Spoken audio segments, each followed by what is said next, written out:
Hey guys, welcome back to another episode here on my little channel where I am sharing tips and tricks for those looking to get into brand photography, everything from getting more leads into your inbox to nailing that session and planning that session. Today, I'm going to talk to you from my car because I'm right about to head into a session about why I don't limit locations and outfits for my clients. So let's go ahead and dive right into that.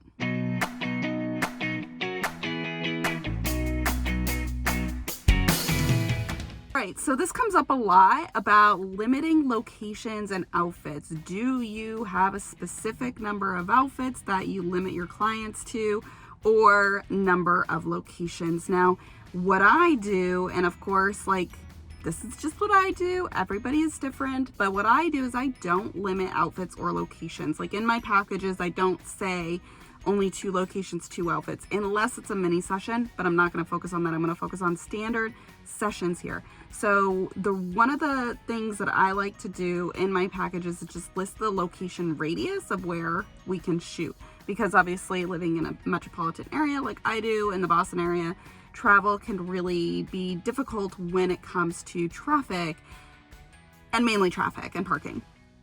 So I don't limit outfits and locations, and here is why. Number one, it just actually feels too limiting to your clients. They may feel like, I really want a lot of outfits, but she only does 2, and it just feels too limiting. So when they start to ask for more or less, it's going to feel like you're nickel and diming them, because if you say your package only includes 2 locations, 2 outfits, and they want 4 locations and 4 outfits, you have to, you might feel like, well, I can't just give that to them and then need to price for that. So your client may start to feel like you're nickel and diming them. Number 2 reason why I don't limit locations and outfits is because each session is different.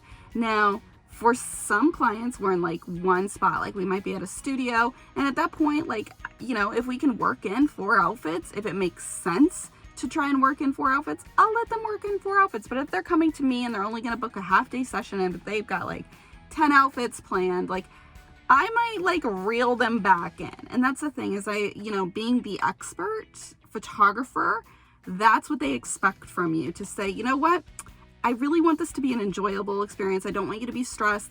How about we pick out the 5 best outfits that you absolutely love? You have to start being the expert in this situation. So that's one thing I really recommend doing is instead of limiting, be that expert and talk to them about it. Saying in packaging that you only do X amount of outfits, it might just feel too restrictive from them. They want a little bit more of a planned approach as opposed to a prescriptive, this is what you get. And again, being that expert, being that brand photographer, having the experience of knowing what can make sense, that's what they're going to rely on you for. And I tell my clients, you know what, I think that's going to be a little too much. Why don't we just focus on telling this story with these couple outfits? Now, I will say that sometimes I do tell my clients to bring extra outfits just in case, if we're kind of not sure which outfit is going to look best on location. Sometimes the aesthetic of the space and the color of the clothes can help make that determination, but we usually have all of their outfits identified beforehand. So that's it, guys. I do not limit locations and outfits for those specific reasons. I don't want to nickel and dime my clients. I don't want them to feel too restrictive, and I really want to have that control over to what makes sense for their particular session.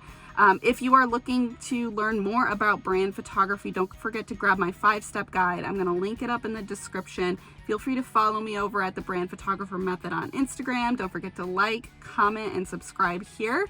And I hope to see you in the next episode.